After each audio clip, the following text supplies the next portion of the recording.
प्रिय विद्यार्थियों, आज का टॉपिक है बीए फर्स्ट ईयर प्राचीन भारतीय इतिहास। और इसमें जो टॉपिक है वो आज है नवपाषाणकालीन संस्कृति। इससे पहले हमने पूरा पाषाण काल, मध्य पाषाण काल, उत्तर पाषाण काल पढ़ा था। उसके बाद हम अभी वर्तमान जो मध्य पाषाण के बाद में नवपाषाण काल है उसको पढ़ेंगे। जब मानव की उत्पत्ति हुई तो ना उनका कोई जीवन था, ना उनके पास कोई घर था, ना उनके पास कोई खेती थी, ना कोई रहन सहन था, ना आमोद प्रमोद, कुछ भी नहीं था। जीवन एक पशु के समान था। नग्न अवस्था में मानव घूमता था और धीरे धीरे मानव रेंगता हुआ ज़मीन पर दौड़ने लगा और अपना विकास करने लगा। और इसी कड़ी में आज हम नवपाषाण काल, जो मानव के सभ्यता की जो पहली कड़ी है, उसको हम पढ़ेंगे। इसके अंतर्गत मानव ने क्या क्या किया, अपने को कैसे स्टैंड किया और जो आदिम मानव था उससे अपने आप को आधुनिक मानव कैसे परिवर्तित किया, उसको हम आज जानेंगे। प्राचीन भारतीय इतिहास या प्रागैतिहासिक भारत में नवपाषाण काल से ही मानव जीवन में विविध परिलक्षित होती है।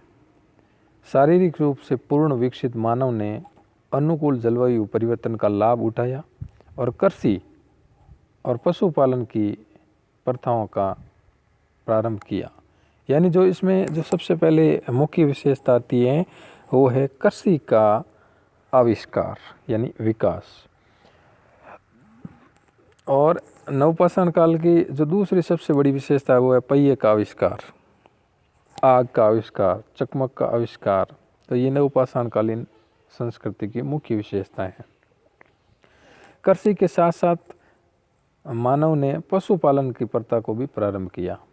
यह प्रथा तथा आदिम खाद्य उत्पादन क्षमता ही नवपाषाण युग की पहचान बनी, जो उसे पूर्ववर्ती युगों से अलग करती है। खाद्य उत्पादन का आविष्कार, पशुओं के उपयोग की जानकारी और स्थिर ग्रामीण जीवन का विकास इस युग की प्रमुख उपलब्धि थी। नवपाषाण अर्थव्यवस्था का तकनीकी आधार पाषाण उपकरण है। यह उपकरण मुख्य दो प्रकार के होते हैं, टंकित जो घर्षित और पालिशदार पाषाण उपकरण, और दूसरा है छोटे सूक्ष्म पाषाण उपकरण। इस युग के लोग मुख्य रूप से पत्थर की कुल्हाड़ियों का उपयोग करते थे। यह कुल्हाड़ियाँ देश के पहाड़ी इलाकों के अनेक भागों में बड़ी संख्या में पाई जाती है। उत्तर पश्चिमी क्षेत्रों की कुल्हाड़ियाँ तिकोनी हैं। उत्तरी पूर्वी क्षेत्र की कुल्हाड़ियाँ पालिशदार पत्थर की बनी हैं जिसमें तिकोना दस्ता लगा रहता था। एवं दक्षिणी क्षेत्र की कुल्हाड़ियों की बगलें अंडाकार होती हैं तथा हत्था नुकीला रहता है। चिकनी कुल्हाड़ियों के अतिरिक्त बसूली, छेनी, बीच में छेद वाला मोटा पत्थर, सिल और लोडा भी इस युग की देन थे। प्रारंभ में हाथ से बनाए हुए मर्द भांड भी इस युग की विशेषता है। धीरे धीरे चाक पर बने हुए पालिशदार काले मर्दबांड, धूसर मर्दबांड और हल्के रंग के मर्दबांड भी प्राप्त होने लगे। प्राप्त अस्थि उपकरणों में एक दंशीय, द्विदंशीय बाणाग्र और अस्थि सुई और मछली फंसाने के कांटे भी इस युग के उपकरणों का एक प्रकार है। तो ये नवीन युग की यानी नवपाषाण काल की प्रमुख विशेषताएं रही है। नवपाषाण काल में उत्तरी क्षेत्र में कश्मीर की घाटी आती है, जहाँ बुर्जहोम, गुप्तकराल, बेगागुंड, ओल चिबाब, पामपुर, बड़ा ताल, मारतंड आदि उल्लेखनीय क्षेत्र है। इसमें सबसे महत्वपूर्ण स्थल है बुर्जहोम। बुर्जहोम शब्द का अर्थ है जन्म स्थान। यह स्थान श्रीनगर से उत्तर पश्चिम की ओर 16 किलोमीटर दूर है। यहाँ के लोग एक झील के किनारे गर्ता आवासों यानी गड्ढे में रहते थे। ये नवपाषाण युग का मुख्य स्थल है जम्मू कश्मीर में।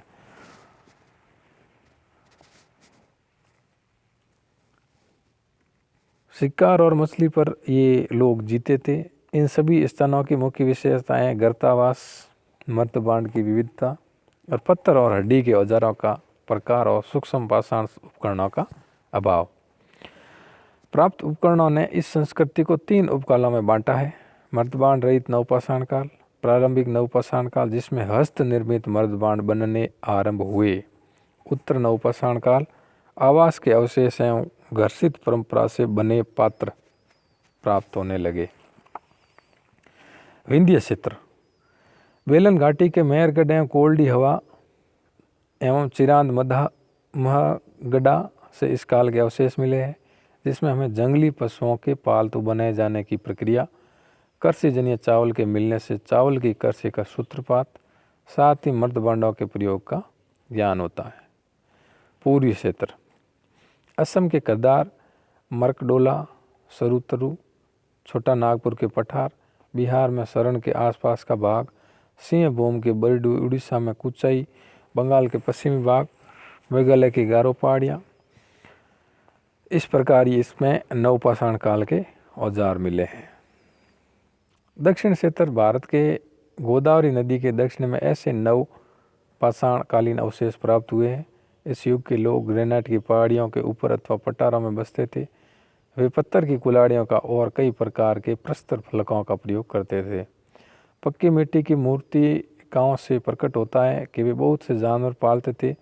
वे सिलबट्टे का प्रयोग भी करते थे, जिससे स्पष्ट है कि अनाज पैदा हो रहा होगा। कर्नाटक में मास्की, ब्रह्मगिरी, हल्लूर, कोडकल, पिकलीहल, लिंग सिंगूर, संगनकलू, टी नरसीपुरु, तमिलनाडु में पैम्पली से भी नवपाषाण युग के अवशेष मिले हैं।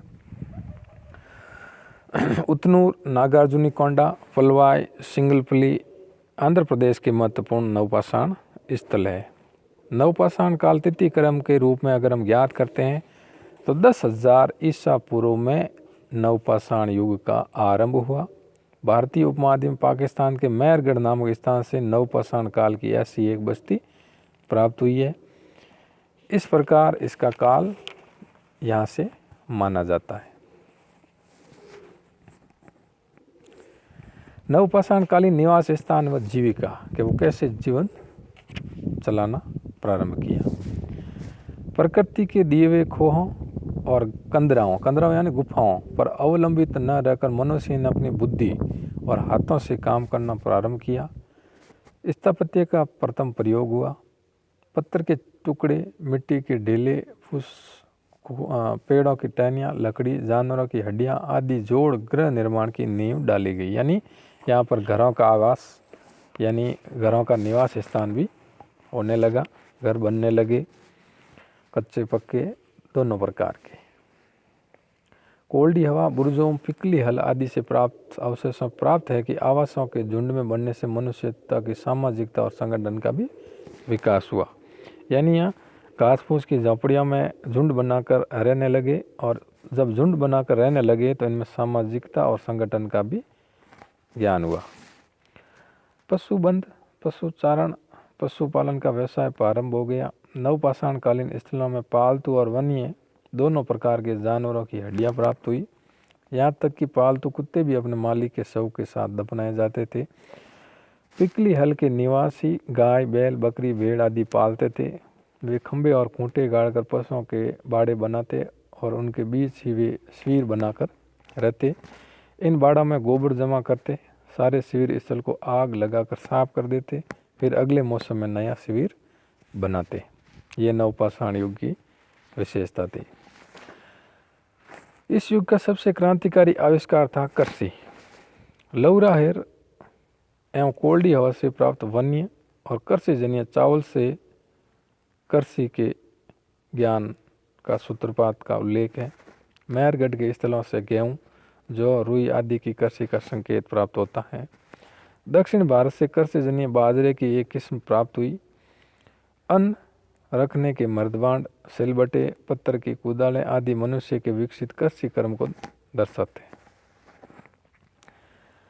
कृषि कर्म के अतिरिक्त अस्त्र शस्त्र निर्माण, कुंभकारी यानी मिट्टी के घड़े बनाना, भवन निर्माण आदि कलाओं के विकसित होने की भी जानकारी मिलती है। नवपाषाणकालीन सामाजिक या धार्मिक स्थिति। अग्नि के प्रयोग ने मानव को अधिक सुरक्षित व सुविधाजनक बना दिया। अग्नि ने पाक कला को परिष्कृत कर दिया। वस्त्र और आभूषणों में भी नए नए आविष्कार किए जाने लगे। झुंडों में रहने वाला मानव कई समुदाय में बंटने लगा। उनके रहन सहन और रीति रिवाज में भी मित्रता दिखाई देने लगी। पशुपालन और कृषि ने मनुष्य को बड़े परिवारों में रहने के लिए बाध्य किया, जहाँ परिवार का सबसे बलवान और वृद्ध परिवार का मुखिया होता रहा होगा। कला के क्षेत्र में भी मनुष्य ने प्रकृति का अनुसरण किया। मर्द बांडा पर किए चित्रण, शिलाओं, पर्वत कंदराओं पर किए अंकन कला की व्यंजना करते हैं। धार्मिक जीवन में मनुष्य आगे बढ़ा।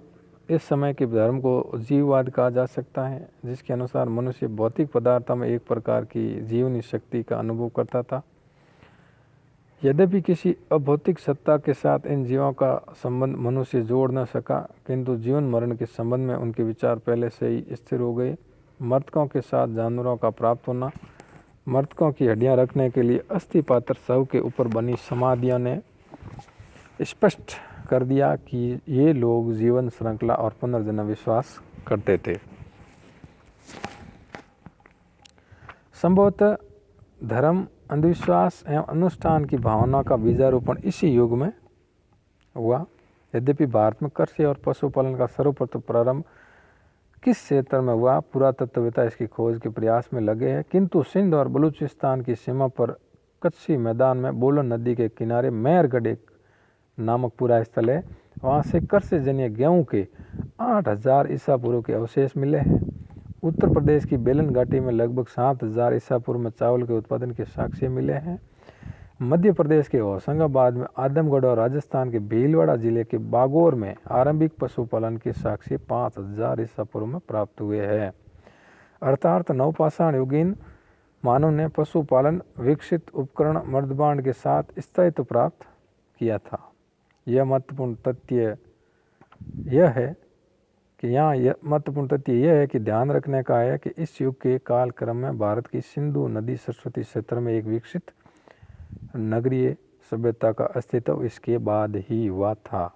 यानी नवपाषाण युगीन कालीन संस्कृति, फिर ताम्र पाषाणकालीन संस्कृति और फिर सिंधु घाटी सभ्यता का स्थान आता है। तो इस प्रकार नवपाषाण युग की ये मुख्य विशेषताएं।